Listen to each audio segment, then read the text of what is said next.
Abhishek Kumar, All India ranking number 6, Mechanical Engineering. Well done.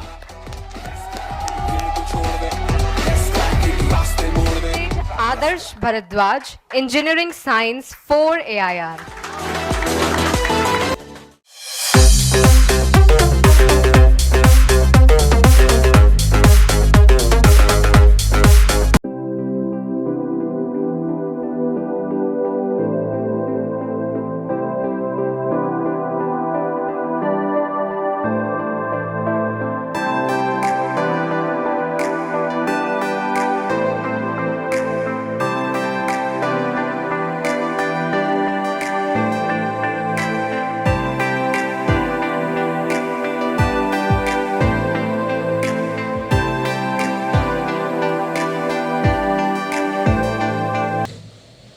आप लोग सब लोगों की प्रिपरेशन बहुत अच्छे से चल रही होगी। गेट के लिए अभी 9 मंथ्स बचे हैं, तो 9 मंथ्स में आपको कैसे आपका स्ट्रेटजी रहना चाहिए और कैसे आपको प्रिपरेशन करना चाहिए, इस वीडियो में मैं इसी का बात करने वाला हूं। और मैं आपको एक परफेक्ट टाइम टेबल बताने वाला हूं जिससे आप एक अच्छा स्कोर अंडर 100 रैंक गेट में ला सकते हैं। ओके, तो चलिए चालू करते हैं।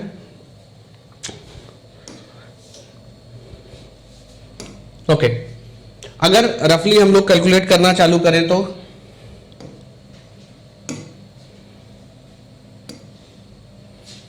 हमारे पास, अगर आप रफली देखो तो 9 मंथ्स है, राइट। इसको मैं थोड़ा सा जूम कर देता हूं। अच्छा माइक्रो हो गया।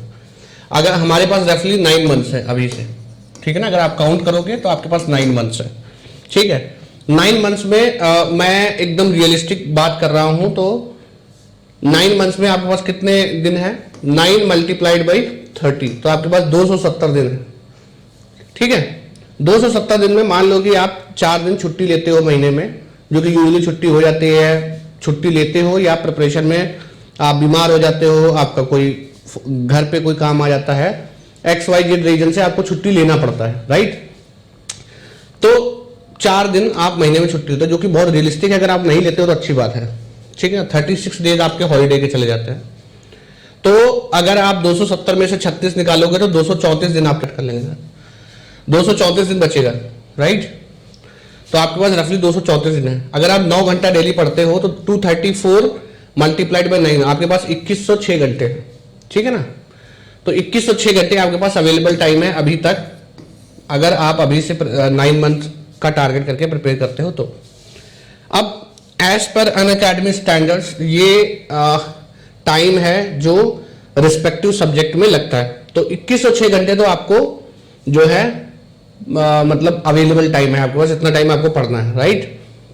अब देखते हैं कि 2 चीजें हैं मेजर यहाँ पे। एक तो अब अगर हम फर्दर ध्यान से थोड़ा सा देखें तो मुझे समय किन किन चीजों में चाहिए, ठीक है ना। तो मेरे पास टाइम अवेलेबल जो है वो है, मेरे पास टाइम जो अवेलेबल है वो हो गया, कितना हो गया, कितना टाइम अवेलेबल है? टाइम अवेलेबल है 2106 घंटा, राइट। अब मुझे टाइम रिक्वायर्ड किस लिए है, किस किस चीज के लिए मुझे समय चाहिए, ठीक है।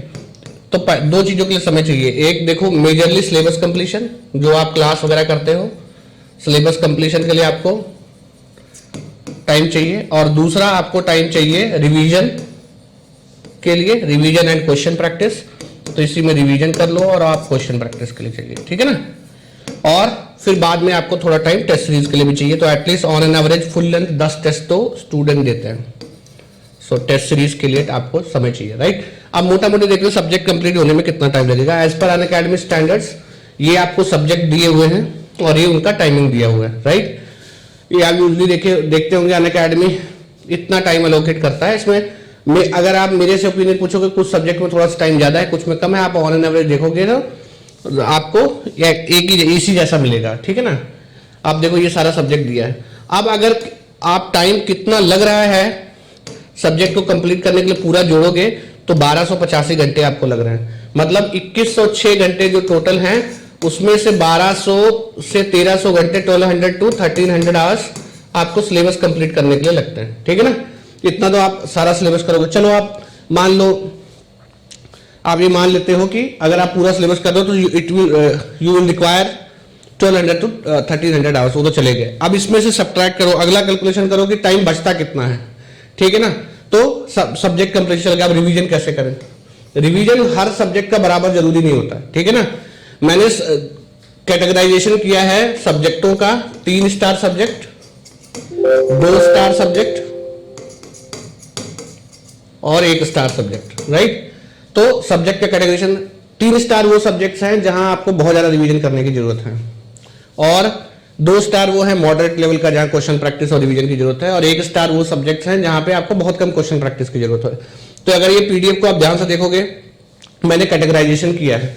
3 स्टार सब्जेक्ट में आपका कौन सा आता है? जैसे मैथ्स आता है, जैसे आप डिजाइन का थ्योरी ऑफ मशीन आता है, सॉम आता है, और थर्मल में एफएम आता है। ये सब सब्जेक्ट में आपको बहुत ज्यादा रिवीजन करना पड़ेगा।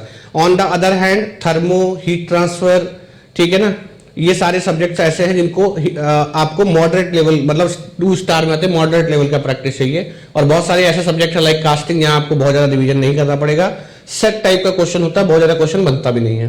तो आप देख सकते हो मैंने क्या किया है, जो भी 3 स्टार के मेरे सब्जेक्ट हैं, ठीक है ना, उनको मैंने, जैसे मान लो किसी सब्जेक्ट को 100 आवर्स में कंप्लीट किया गया है और वो 3 स्टार सब्जेक्ट है, 3 स्टार सब्जेक्ट को मैंने सब्जेक्ट कंप्लीट करने में जितना टाइम लगेगा उसका 75% टाइम देना है, 2 स्टार को 60% देना है, और 1 स्टार को 40% देना है। इस हिसाब से कैलकुलेशन किया है। अगर मेटल फॉर्मिंग को कंप्लीट होने में 30 घंटे लग रहे हैं और ये एक 2 स्टार सब्जेक्ट है, ठीक है ना, तो 2 स्टार मतलब 60% टाइम इसको अलॉटेड है, तो 30 इंटू 0.6 जो हो जाएगा वो 18 आवर्स हो जाएगा।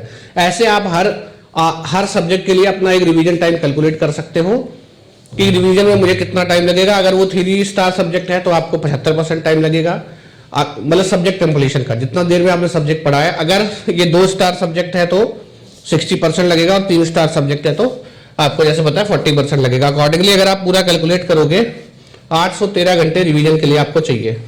मोटा मोटा इसमें आप डिफरेंस देखोगे तो आप 2106 में से 1285 घटा दोगे तो 821 घंटा बचता है, 8 घंटे का डिफरेंस है। मान लो कि आप मॉक टेस्ट वगैरह दोगे, आप इसमें अकोमोडेट कर सकते हो, ठीक है ना, कि कुछ मॉक टेस्ट वगैरह दोगे तो हर महीने में हमने 4 ऑफ रखे भी, हर वीक में 1 ऑफ, आप उसका यूज टेस्ट वगैरह देने में फ्यूचर में कर सकते हो। तो टेस्ट, तो आपका सब्जेक्ट कंप्लीशन हो गया, आपका जो है वो मतलब क्वेश्चन प्रैक्टिस और रिवीजन हो गया, टेस्ट सीरीज दोनों हो गया। मतलब टेस्ट सीरीज मैं ये ज्यूम कर रहा हूँ, मतलब 4 छुट्टी आप महीने में नहीं लोगे और उसी मैनेज करके आप अपना टेस्ट सीरीज वगैरह मैनेज करोगे, ठीक है ना। आई होप कि आप वीडियो देख के आप वीडियो पॉज कर लेना, किस सब्जेक्ट को कितना टाइम एलोकेशन है, कितना रिवीजन टाइम एलोकेशन है, आप यहां से देख लेना। पहले भी वीडियो रोक के देख लेना किस सब्जेक्ट को कितना टाइम में आपको कंप्लीट करना है। सो रिमेंबर, यहाँ एक चीज आपको जो ये ध्यान रखना है, कोई भी सब्जेक्ट को बहुत ज्यादा टाइम न दें। बहुत ज्यादा टाइम देने से क्या होता है, आपका कुछ ना कुछ सिलेबस बाद में छूट जाता है और वो बहुत दुखदायी होता है, ठीक है। 5 पर जैसे मान लो यहाँ पे स्लाइड में लिखा हुआ है कि आपको 100 आवर्स में कंप्लीट करना है, आप 110 ले लो, 20 ले लो, 25 ले लो, बस 200 मत लो, ठीक है ना, वो फिर आपका कुछ ना कुछ मेजर छूट जाएगा, ठीक है ना। ये चीज आप देखो, मतलब 5-10% वेरिएशन ओके, 10% तक वेरिएशन ठीक है कि कभी कभी ऊपर नीचे हो जाता है, बट उससे ज्यादा फिर एक्सेप्टेबल नहीं है कि आप फिर सिलेबस कंप्लीट करोगे, राइट। सो आपको इस स्ट्रेटजी से चलना है, ठीक है। अच्छा, पढ़ना कैसे, ये तो ये हो गया कि भाई पूरा सिलेबस कितनी टाइम में कंप्लीट होगा और रिवीजन में कितना लगेगा। तो अभी से मैंने बताया है कि भाई देखो, अगर आप डेली 9 आवर्स कर रहे हो तो ये टाइम है।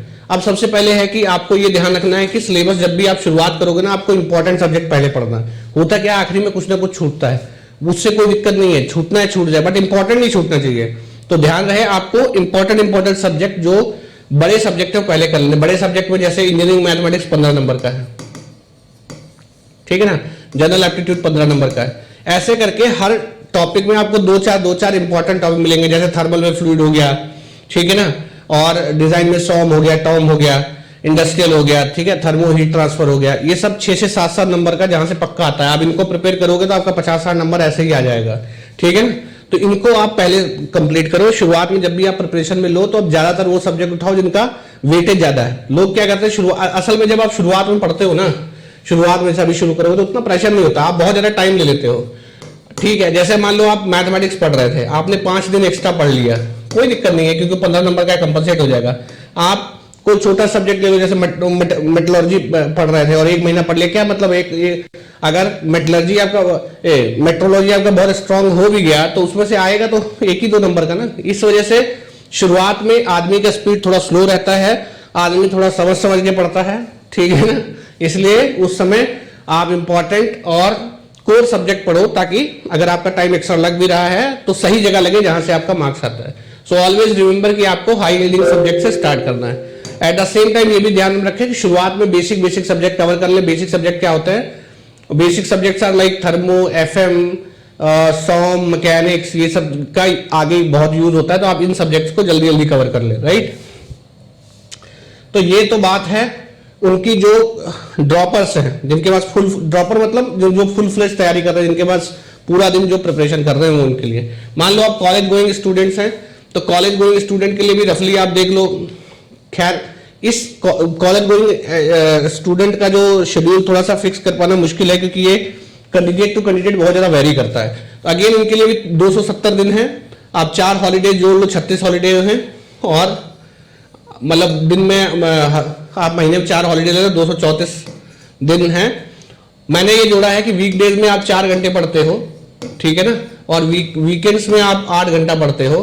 तो इस हिसाब से आप जोड़ोगे, बाइफरकेट करोगे, तो आपके पास 2224 घंटे ही हैं। जैसे आप देखोगे 2224 घंटे हैं, तो आपको ये अंदाजा लगा लेना चाहिए कि आपका सिलेबस कंप्लीट नहीं होने वाला है, क्योंकि अगर हम ढंग से सिलेबस करें तो 1200-1300 घंटे सिलेबस कंप्लीशन में ही लग रहे हैं, और यहाँ 1224 घंटे आपके पास टोटल है, ठीक है ना। तो 1224 घंटे टोटल है, तो इसी में आपको रिवीजन भी करना है और इसी में आपको पढ़ना भी है। तो जो भी कॉलेज गोइंग एस्पिरेंट या वर्किंग एस्पिरेंट है, उनके लिए मेरा एडवाइस ये है, आप इंपॉर्टेंट सब्जेक्ट पहले पकड़ो, ठीक है ना, क्योंकि आपका 40% तक सिलेबस छूटेगा, लेकिन कोर नहीं छूटना चाहिए। तो इंपॉर्टेंट कौन सा सब्जेक्ट पहले पकड़े? मैथ्स पहले करो, एप्टीट्यूड पहले करो, थर्मो पहले करो, फ्लूइड पहले करो, सॉम करो। अच्छा, कुल मिला के मैं ये कह रहा हूं कि जो एमई और एक्सी के कॉमन टॉपिक हैं वो पहले कर लो, क्योंकि एमई में जो होगा एक्सी में एटलीस्ट आपका स्ट्रांग हो जाएगा, तो आईआईटी मिलने के चांसेस रहेगा, ठीक है ना। जब एक बार कॉमन सिलेबस आप पढ़ लोगे तब आप आगे पिक कर सकते हो, क्योंकि एक्सी का सिलेबस आपका 3-4 महीने में इजीली कंप्लीट हो जाएगा, और एक बार कंप्लीट हो जाता है आप पिक कर सकते हो कि भाई और 4-5 सब्जेक्ट में कौन से करूं। तो बेसिकली जो कॉलेज गोइंग एस्पिरेंट हैं, अगर वो पहली बार तैयारी कर रहे हैं, तो माय सजेशन इज कि आप 60 मार्क्स के आसपास टारगेट करो, नॉट मोर देन दैट। उससे अगर आप टारगेट करोगे तो फिर आप रिवीजन नहीं कर पाओगे और आखिरी में आपको दिक्कत हो जाएगा, ठीक है ना, क्लियर है। अच्छा, अब ये तो कथा कहानी हो गया, कितना टाइम लगेगा। अब इसको इंप्लीमेंट कैसे करना है, ये एक प्लान था, ठीक है ना। अब कुछ चीजें मैं एक पिक करके आपको बता रहा हूं कि इसको इंप्लीमेंट कैसे करना है। देखो, इंप्लीमेंट करने के लिए आपको डेली टारगेट करना है 9 आवर्स। कितना टारगेट करना है? डेली 9 आवर्स, 9 घंटे।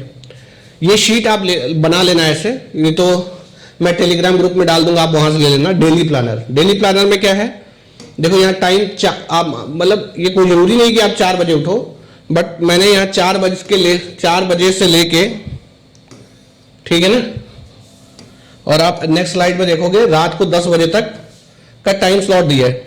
ये यहाँ पे पीडीएफ 2 पेजेस में आ रहा है, वैसे ये 1 पेज में है।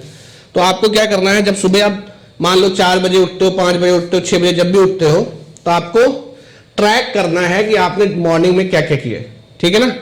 मतलब अगर 5 बजे आप उठे हो तो 5 से 7 के बीच में आपने किया है, 7 से 9 के बीच में क्या किया है, 9 से 11 के बीच में क्या किया है। ये हर आवर का आप एक रफ लिखोगे, मतलब बिल्कुल नहीं लिखना चाहिए। जैसे आपने 2 घंटा थर्मो पढ़ा, एक आपको ये पता लगेगा कि आप 9 घंटे पढ़े कि नहीं पढ़े। एक आपके पास रहेगा, आपके पास एक पूरा जो है वो अपना टाइम रहेगा कि आप कहाँ पे, अपना टाइम टेबल रहेगा कि आप कहाँ पे जो है टाइम वेस्ट कर रहे हो, आप उसको एलिमिनेट कर सकते हो, ठीक है ना। तो खुद को इंप्रूव करना है यार, देखो सिंपल सी बात है, आपको खुद को इंप्रूव करना है। आपकी लड़ाई खुद से है।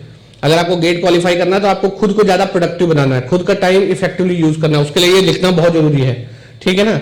ये जो डेली प्लानर है या तो आप बना लेना, नहीं तो मैं इसको टेलीग्राम ग्रुप में अपने डाल दूंगा, वहां से आप इसको डेली प्लानर को प्रिंट निकलवा के डेली फॉलो करना चालू करो। आप 15 दिन करोगे, आपको पता लग जाएगा कि आप कहां पे जो आप अपना टाइम है बचा सकते हो, ठीक है ना, और प्रिपरेशन में दे सकते हो, ठीक। एक तो ये डेली प्लानर को इंप्लीमेंट करो। दूसरा एक गोल ट्रैकर है,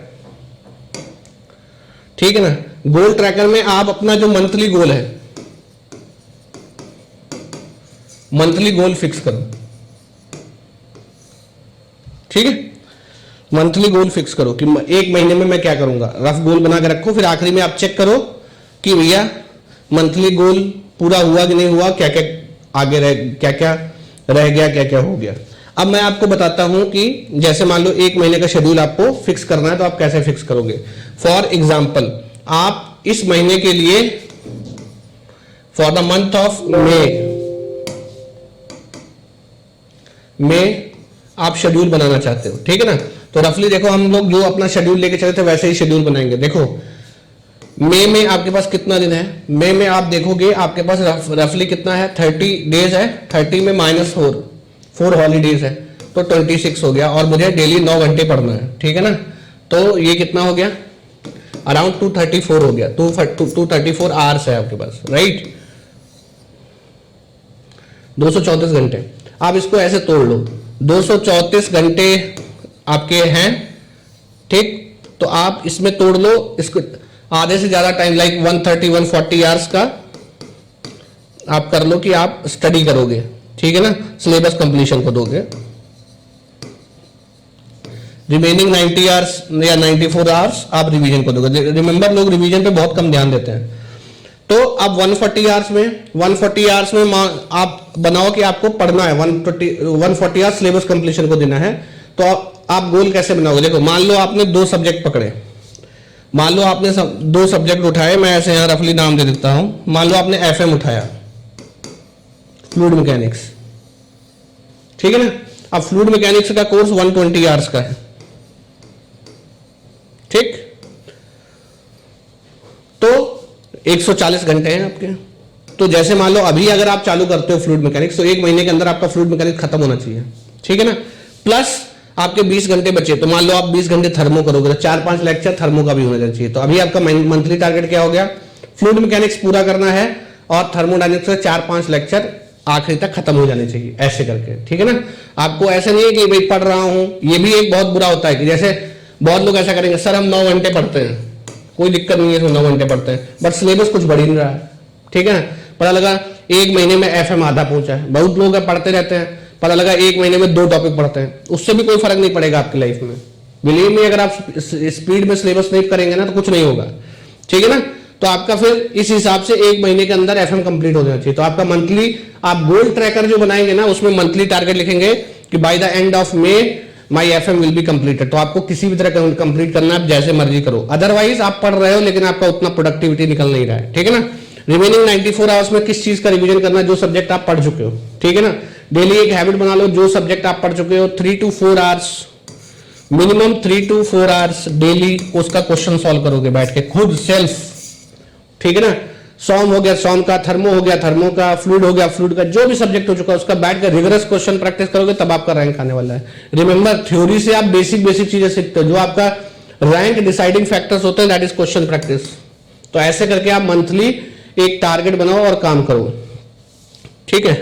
नेक्स्ट, बहुत बार बच्चे इस चीज को पूछते हैं कि भाई रिवीजन कैसे करें।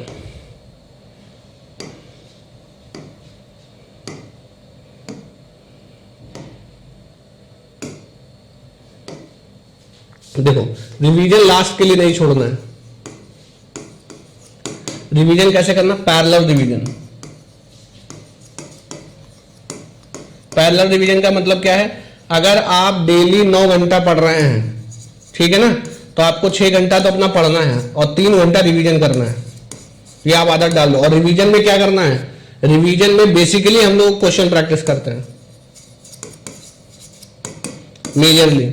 देखो थ्योरी तो तुरंत रिवाइज हो जाता है ना, बेसिक रिवीजन किस चीज का है, क्वेश्चन प्रैक्टिस का, ठीक है ना।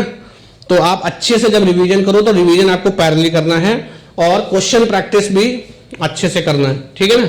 अच्छा, ये तो हो गया रिवीजन का। तो रिवीजन साथ साथ चलेगा, जो सब्जेक्ट हो गया, सब्जेक्ट हो नहीं गया, जैसे आपने एफएम चालू किया और एक चैप्टर पढ़ लिया, दूसरे चैप्टर पे हो, तो आपको पहले चैप्टर के क्वेश्चन लगाते रहना है, उसका रिवीजन करते रहना है, ये टाइम कभी स्किप नहीं करना है। Revision is more important than syllabus completion.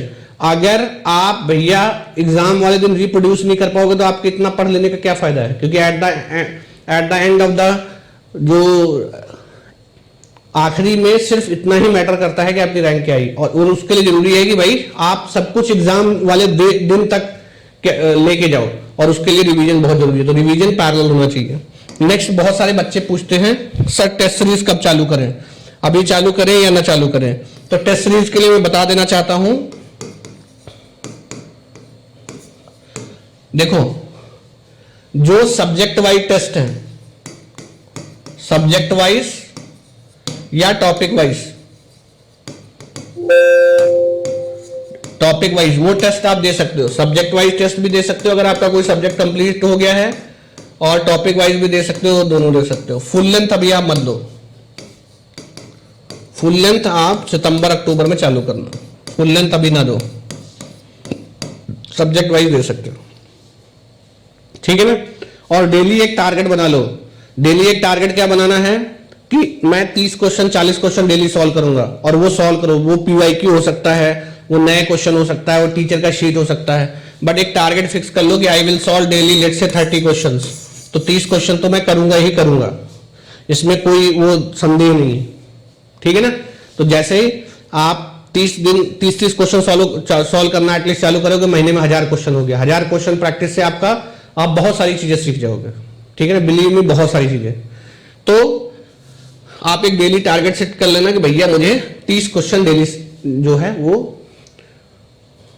Solve करना है। दूसरा, भैया जब आप इतना ज्यादा पढ़ोगे तो आपको एंजाइटी स्ट्रेस होगा, उसको मैनेज करने के लिए एक चीज कंपल्सरी करें, डेली 1 से 1.5 घंटा अपनी हेल्थ को दें। मतलब बीट एक्सरसाइज, रनिंग, कुछ भी, खेल रहे हो आप, जिम जा रहे हो, कैसे भी अपनी हेल्थ को 1-1.5 घंटा जरूर दें। मेडिटेशन 30 से 40 मिनट जरूर करें। आपको जो है वो एक एनर्जी मिलेगा 9 आवर्स डेली वर्क करने का। बिलीव मी, 9 आवर्स डेली पढ़ना इज समथिंग आप बोल सकते हो तब हो पाएगा जब आप बहुत इफेक्टिवली लगोगे, ठीक है ना। तो मैंने आपको एक बहुत इफेक्टिव शेड्यूल बताया है, और मैं टाइम टू टाइम इसको रिव्यू करता रहूंगा। लाइक हम लोग फिर मिलेंगे 1 महीने बाद और देखेंगे कि हमने जो एक शेड्यूल फिक्स किया था वो शेड्यूल कहां तक पहुंचा, और हम लोग उसमें किस स्थिति पर हैं, कुछ इंप्रूवमेंट हो रहा है या नहीं हो रहा है। एंड रिमेंबर, ऑलवेज टारगेट बना के काम करें। जब आप टारगेट बना के काम करते हो तो आपका प्रोडक्टिविटी बढ़ जाता है, ठीक है। So this was all about the video, right. Unacademy पे अभी अगर आप गेट एंड ईएससी का तैयारी कर रहे हो तो आप प्लस का सब्सक्रिप्शन ले सकते हो, राइट। 5 मई तक अनअकैडमी प्लस का जो सब्सक्रिप्शन है वो आपको लोवेस्ट प्राइस पे मिलेगा, और उसके बाद 20% प्राइस हाइक होने वाली है। तो प्लस का जो सब्सक्रिप्शन है वो आपको मिलेगा 12,000 में, और जो आइकॉनिक सब्सक्रिप्शन है वो आपको मिलेगा 20,000 में। 1 साल के ड्यूरेशन के 2 साल के ड्यूरेशन के लिए, सॉरी प्लस का जो सब्सक्रिप्शन है वो आपको मिलेगा 1 साल का 12,000 रुपए में, और जो 24 मंथ का सब्सक्रिप्शन है 26 के लिए वो आपको मिलेगा 20,000 में। तो अगर आप प्रिपेयर कर रहे हैं तो आप ये इस ऑफर का बेनिफिट ले सकते हैं, अदरवाइज बाद में आपको ये ऑफर नहीं मिलेगा, और अभी रेट बहुत कम है। गेट एंड ईएससी की प्रिपरेशन के लिए आपको 12,000 रुपए कोई अमाउंट नहीं है, इसके लिए लोग लाखों रुपए पे करते थे इस प्रिपरेशन के लिए, राइट। अगर आपको कोई कोड चाहिए तो आप कोड JSG लाइव यूज कर सकते हो।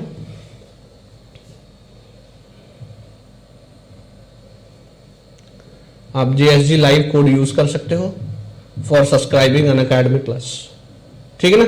ये कोड यूज लगा के आपको प्लस का 12,000 का 1 साल का मिल जाएगा, और 2 साल का आपको मिल जाएगा 20,000 रुपए में, राइट। सो अगर आपको प्रिपेयर करना है तो आप देर ना करें और इस ऑफर का बेनिफिट लें, अनअकैडमी प्लस ज्वाइन करें, और